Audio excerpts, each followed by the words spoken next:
que o Ronald Reagan está dizendo? Ele está interpretando a profecia de Ezequiel 38, que ele conhecia, e ele diz que a terra de Israel seria invadida por nações ímpias. E aí ele diz, não deve demorar muito agora, porque pela primeira vez, essas nações que estão citadas lá estão contra Israel. Vocês entendam que o Império Otomano ele durou 400 anos. O Império Otomano ele tinha um califa. Quem que era o califa? Ele era o imã maior de todo mundo muçulmano. Quando o Império Otomano apoiou na Primeira Guerra a Alemanha e perdeu a guerra, eles foram desfacelados, acabou o Império Otomano. Então ali nasceram os países que atualmente são Líbano, Síria, Turquia, todos esses países, o próprio Irã, o Iraque, estes países, eles receberam, né, novos nomes e dentre esses está a Pérsia, que fazia parte do Império Otomano e que passou a se chamar, no ano de 1935, Irã. Agora, o nome Pérsia, nas suas variantes, aparece 36 vezes no Velho Testamento. Então tem profecias claras, muito objetivas. E quando a gente for falar sobre Gog e Magog, vocês vão ficar chocados com a precisão de uma profecia de 2.500 anos. Então, você tem, por exemplo, profecia dos persas no livro de Daniel e de Isaías. Por exemplo, Isaías, profeta Isaías, ele profetiza 150 anos que viria um homem chamado Ciro. O quê?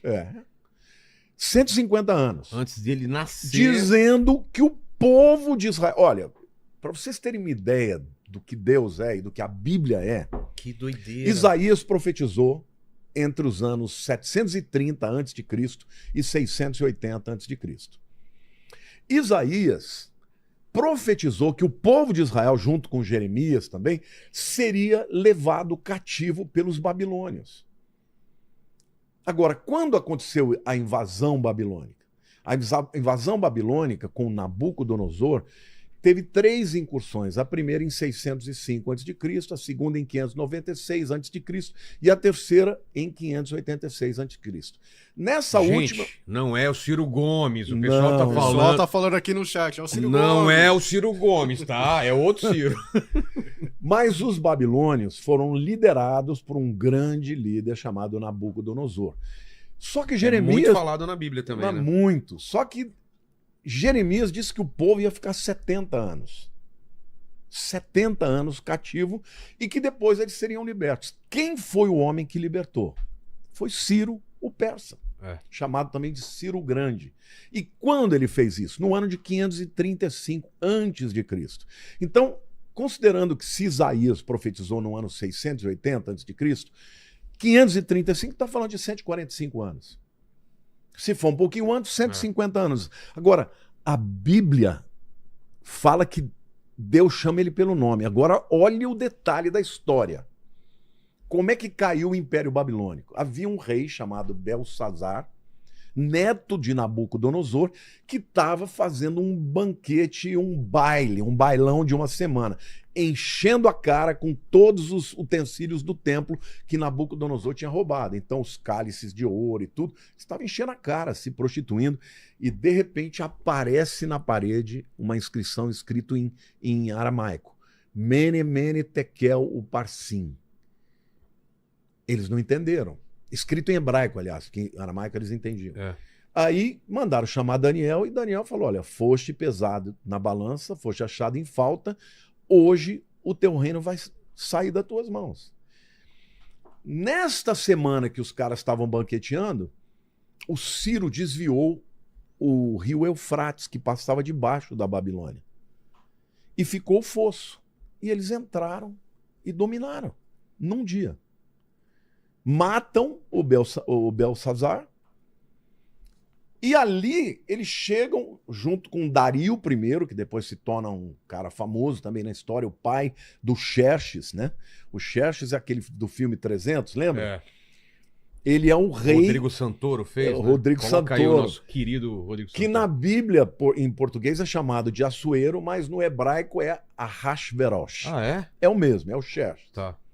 Bom, essa é uma outra história que depois vem mais para diante. Mas quando o Dario chega e o Ciro chegam na Babilônia, Daniel vai se encontrar com ele. E aí ele diz assim, olha, bem-vindo, nós estávamos à sua espera. Eu? Na minha escritura, Deus te chama pelo nome. Deus chama Ciro de meu pastor, que vai libertar o meu povo. E sabe o que Ciro fez? Ficou tão impactado que ele liberta o povo de Israel, assina um decreto, dá dinheiro para que o povo volte. Porque ele ficou impactado que 150 anos antes havia uma profecia chamando ele pelo nome. Caramba. Então, o Ciro persa, o Ciro Grande, foi muito bom para Israel.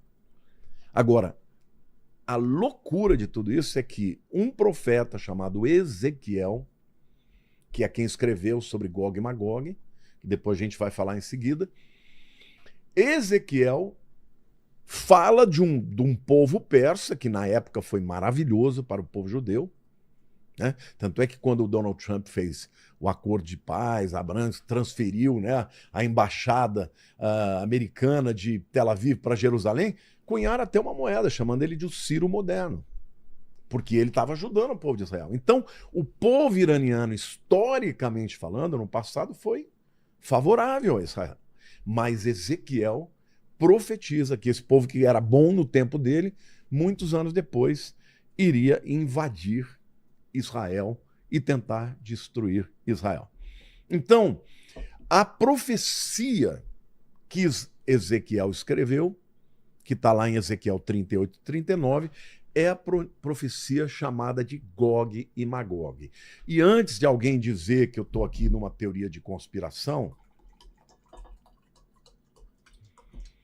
eu quero ler dois pronunciamentos de Ronald Reagan, ex-presidente americano. Olha o que ele fala. No capítulo 38 de Ezequiel, diz que a terra de Israel será atacada por nações ímpias.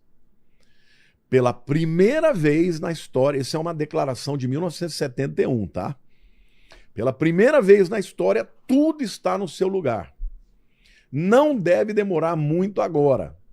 Ezequiel diz que fogo e enxofre choverá sobre os inimigos do povo de Deus. Isto deve significar que eles serão destruídos por armas nucleares. Donald Trump fez essa declaração em 1971 e eu tirei isso de um livro do Mark Hitchcock, que é um dos grandes estudiosos sobre final dos tempos, no livro dele Showdown with Iran. Tá? Ou seja, o que o Ronald Reagan está dizendo? Ele está interpretando a profecia de Ezequiel 38, que ele conhecia, e ele diz que a terra de Israel seria invadida por nações ímpias. E aí ele diz, não deve demorar muito agora, porque pela primeira vez, essas nações que estão citadas lá estão contra Israel. Agora, veja, isso aqui foi em 1971. Por que eu estou dizendo isso? Porque tem muita gente que quer tanto pôr fogo no parquinho que já fica dizendo, é agora, não vai durar um mês, não vai durar um ano. Gente, a gente não pode saber. O mesmo Ronald Reagan, em 1983, ou seja, 12 anos depois, ele escreveu: teólogos, estudando as antigas profecias, têm dito que nunca, desde o tempo em que elas foram profetizadas até agora, nunca houve um tempo em que tantas profecias estão se cumprindo juntas. Isso aqui é o presidente da maior nação do mundo. Houve tempo no passado que as pessoas pensavam que o fim do mundo estava chegando, mas nunca houve um tempo como esse. Então, a verdade é que as profecias bíblicas sobre o final dos tempos estão diretamente aqui comigo. Aqui. Ah, é o seu? Ah, eu ia falar para alguém desligar o celular. Deixa eu baixar isso aqui, ó. Ah, é o seu? Você lembra que eu já até mandei uma mensagem? O pessoal fica... foi plim, plim. Tá.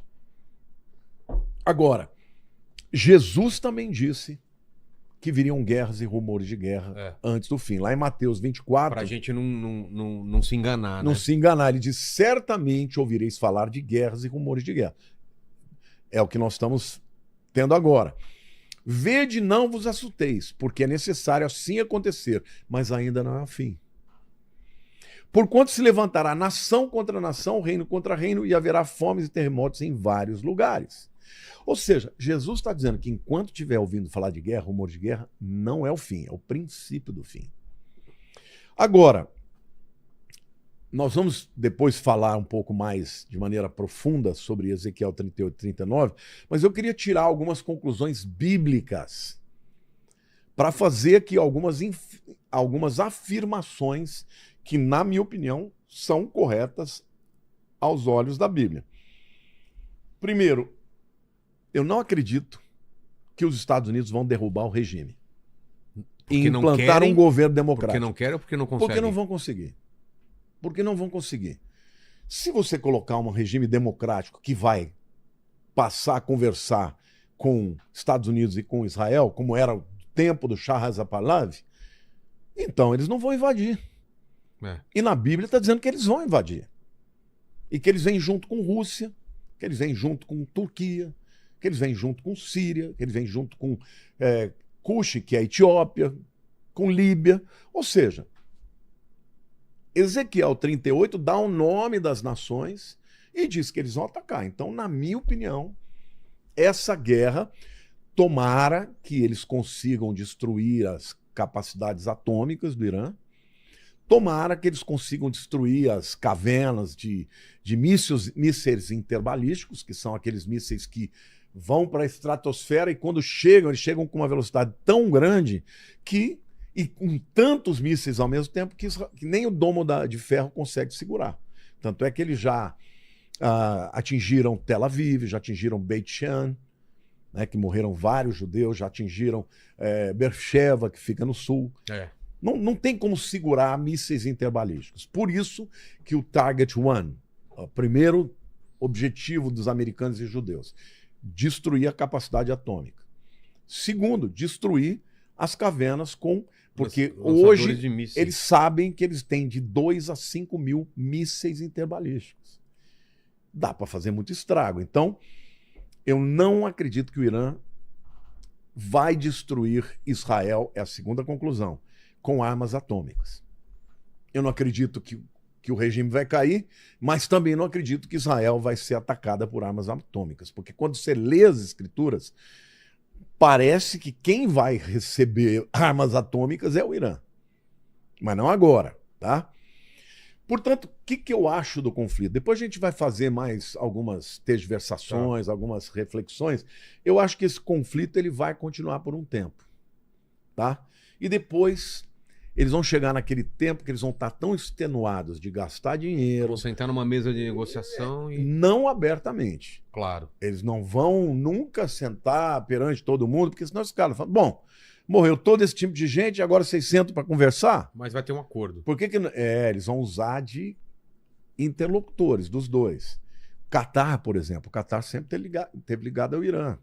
Só que hoje está do lado de cá. Base americana no Catar foi atacada.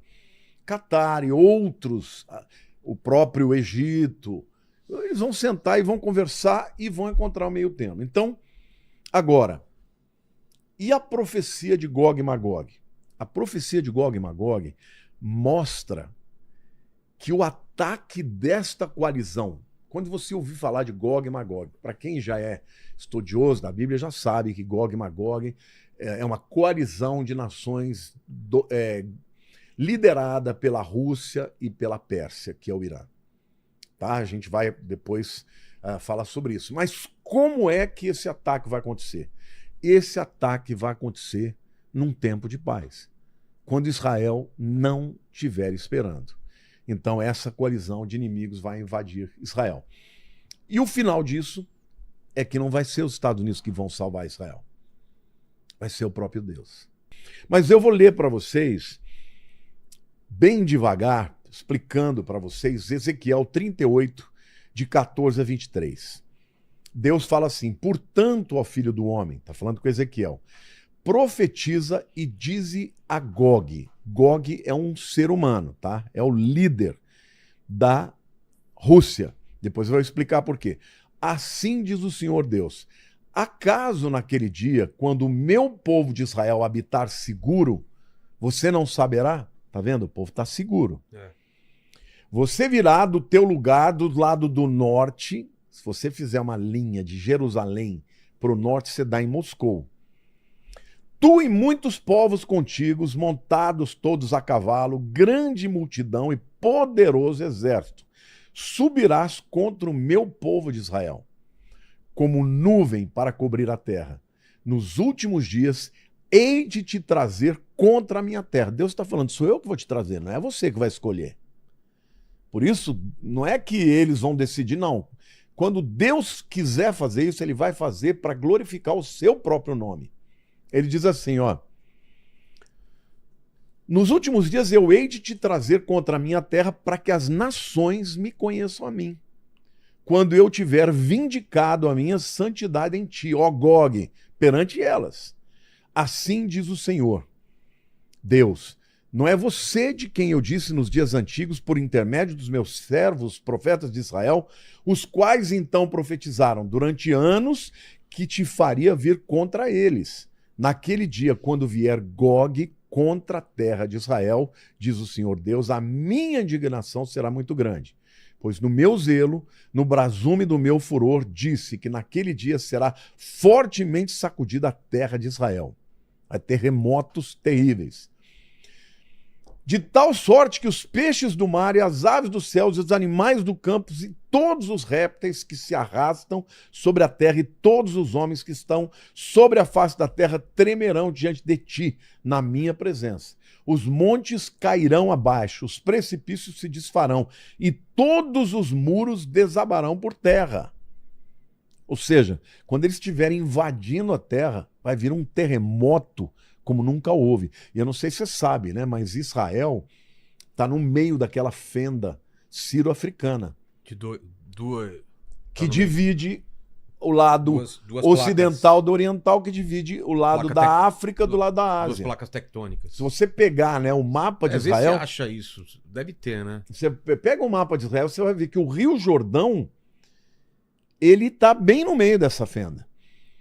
E é por isso que o Mar Morto é o lugar mais baixo da Terra. Ah, Agora, quando essas placas, uma placa está indo para o norte, a outra está indo para o sul. Poucos centímetros. Eles vão acumulando energia. Chega uma hora que dá uma raspada grande ali e vai causar um grande terremoto. E Deus disse que vai acontecer isso quando Gog e Magog e essas nações tiverem vindo contra Israel. Aí Deus está falando, ó, eu vou trazer vocês para mostrar para vocês quem eu sou. E o mundo inteiro vai saber que eu sou Deus.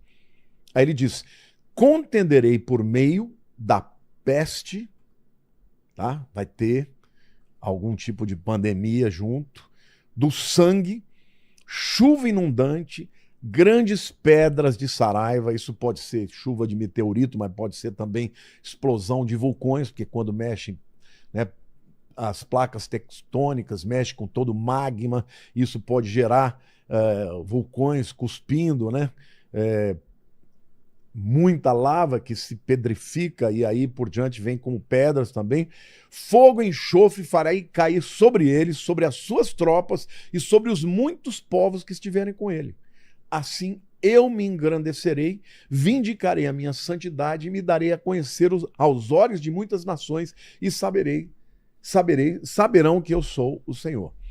Ou seja, em primeiro lugar, o que Deus está dizendo é que Gog e Magog, essas nações, elas vão perder porque Deus vai lançar um grande terremoto. Um terremoto que vai abalar até os lagos. Olha lá. Vocês estão vendo ali, gente? Olha. Essa parte limítrofe ali, olha. Israel essa linha com a Jordânia. de Israel com a Jordânia é o Rio Jordão. Lá ao norte, você vê o Mar da Galileia. Ele começa acima disso, lá onde está em Bânias, né? Ali nasce o Rio Jordão. Tá. Ele vem e desemboca naquele primeiro lago em cima, que é o Lago Genezaré, ou chamado Mar da Galileia, mas não é um mar, é na verdade um lago. Depois ele sai na parte sul e vai descendo até esse outro corpo de água ao sul, que é o Mar Morto. Mas essa fenda, ela vai até a África. Por isso que ela é chamada Sírio-Africana. Ou seja, são duas placas tectônicas. De um lado está a Jordânia e do outro lado Israel. Isso significa que, de um lado, uma placa vai para o norte e outra vai para o sul. E elas, quando elas se juntam, isso causa fricção e grandes terremotos. Agora, Deus está dizendo que ele vai trazer, então não é a decisão dos ayatolás, não é a decisão da Rússia, é Deus que vai dizer, agora chegou a hora. E o interessante, porque ninguém vai salvar Israel aqui, não serão os americanos, vai ser o próprio Deus. A segunda coisa que a gente vê no texto é que os próprios inimigos vão se confundir e eles vão lutar um contra o outro. Olha o que diz Ezequiel 38, 21. Chamarei contra Gog a espada em todos os meus montes, diz o Senhor Deus. A espada de cada um se voltará contra o seu próximo. De alguma forma eles vão ficar loucos e vão lutar um contra o outro e vão se matar. Vai ter peste também. Você fala entre eles quem? Os aliados de Gog e Magog. Tá, entre Rússia e Rússia, sei lá, China, tá. Irã, Algum Turquia, desentendimento entre eles. vão guerrear entre eles. O próprio Irã bombardeou, se não me engano, Turquia. Dá uma checada, mas... Não, Turquia não. Ele bombardeou Catar. Não, mas parece que hoje bombardeou Parece a Turquia. que hoje- A Turquia? É. Ah lá, tá confirmando. Hoje? É. Uau. Inclusive, É estranho, já né? tem pergunta sobre isso. É mesmo? Já Tá. fizeram pergunta Então sobre isso. segura aí.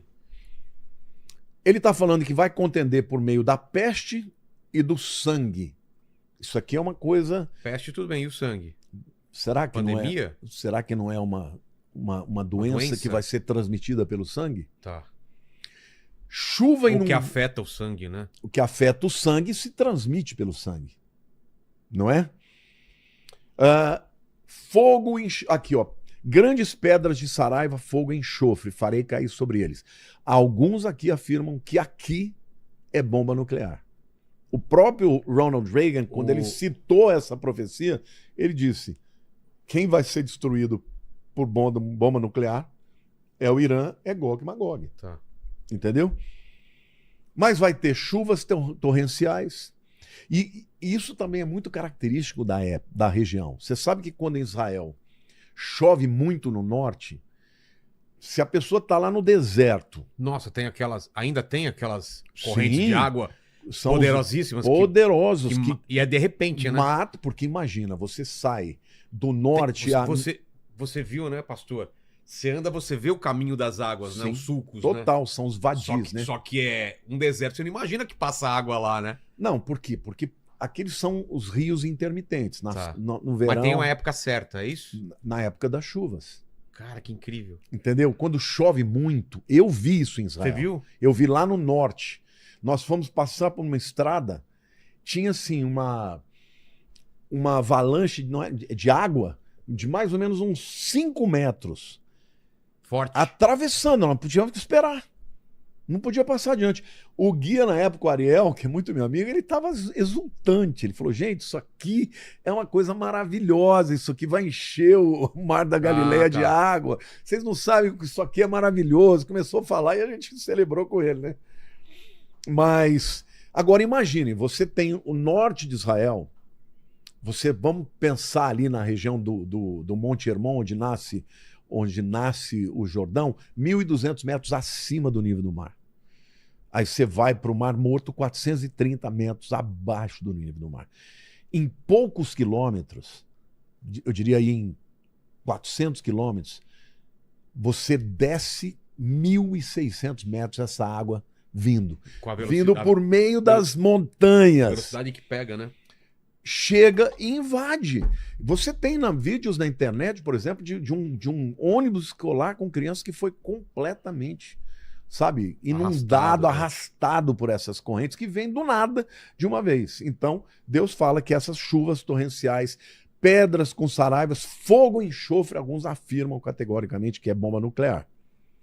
E o resultado disso é que Deus será temido por seus feitos. Tá? Agora, e a profecia de Gog e Magog? Quem são as nações que Gog e Magog escolhe? Escolhe não, profetiza. Rosh. Com que parece Rosh? Rússia. Rússia, você ia falar isso? Ah, Homer. É mesmo? Magog são a Ásia Central, a Rússia, são os antigos povos citas. Entendeu? Citas? Eu nunca Os tinha ouvido citas, falar. na Bíblia, eles são citados. Os citas. Até em Israel tem uma cidade que chama Esquitópolis. Já ouviu falar? Já foi visitar? Não, onde fica? É uma cidade no norte de Israel. No é norte? É uma cidade que tem um sítio arqueológico maravilhoso. Até foi feita um filme, acho que foi Jesus Cristo Superstars, que foi filmado lá, foi lá. Por que é Esquitópolis? Que era a cidade dos citas. Se você for no Museu do Kremlin, onde fala das raízes do povo russo, uma das raízes do povo russo são os citas. Então, quem são os Magogians? São os citas. E quem são os citas? É o russo. Ah. Então, Gog é o líder da terra de Magog, da Rússia. Quem é Meseque? Turquia. Isso eu estou citando aqui, mas eu tenho um outro estudo onde eu mostro que quem que fala sobre isso, o que a história diz a respeito disso. Heródoto, o primeiro dos historiadores gregos, ele chama os Magogians do povo cita. Flávio Josefo, o principal historiador judeu, chama os Magogians do povo cita. E os próprios russos dizem, os citas são nossos ancestrais, os povos das espécies ali, das estepes da Ásia Central.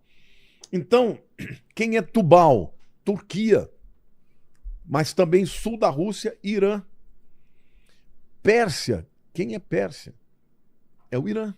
Nome usado na Bíblia e usado até 1935. Quem é Etiópia? É Cush, lá de Ezequiel 38. Os antigos cimérios do 7º século a.C. até o 1º século a.C., que ficavam ali na Anatólia Ocidental. Anatólia é o nome antigo da Turquia, né? Depois fala de Casa de Togarma, Turquia, entre as cidades de Carquemes e Arã. E muitos outros povos antigos. Ou seja, a verdade é que todas essas nações, elas são nações que foram citadas na Bíblia, na profecia de Ezequiel 38 e 39, falando que um dia estas nações vão invadir o Irã, vão invadir Israel. Então hoje, quando a gente vê... Invadir ou guerrear?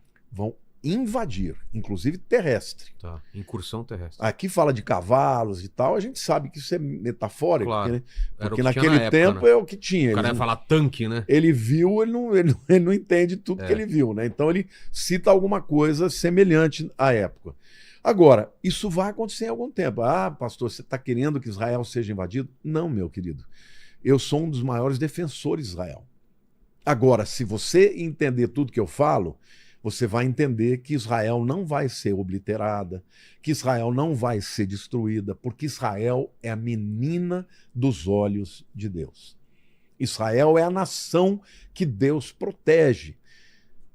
Deus fez uma promessa a Abraão 4.000 anos atrás. E ele disse, abençoarei os que te abençoarem, e amaldiçoarei os que te amaldiçoarem. Farei uma aliança entre mim e ti, os teus descendentes pelas gerações perpetuamente. Por que Deus fala isso? Porque tem muitos cristãos hoje que dizem, não, esse Israel daí não é mais o Israel da Bíblia. Deus não tem mais aliança com eles. Não, gente. Imagina você chegar para Abraão e falar, Abraão, você foi ótimo, você creu, você me obedeceu, eu pedi o seu único filho, o seu filho, né?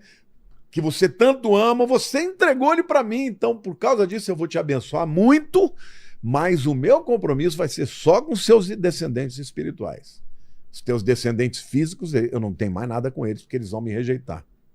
Pois é. Faz sentido? Não. Não faz sentido. Então, Na verdade, a aliança de Deus com Israel explica por que esse povo mora num pedacinho de terra. Eles representam 0,3% da população do mundo. São um povo que, se você fizer uma análise do cérebro deles, da inteligência, do QI deles, eles são iguais a todo mundo. É. Mas eles são diferentes. Eles enfrentaram guerras, exílios, perseguições. Jerusalém foi, sabe, mais de 50 vezes invadida. E, no entanto, depois de quase 2000 anos, Deus traz esses camaradas de volta para a terra. E eles estão lá.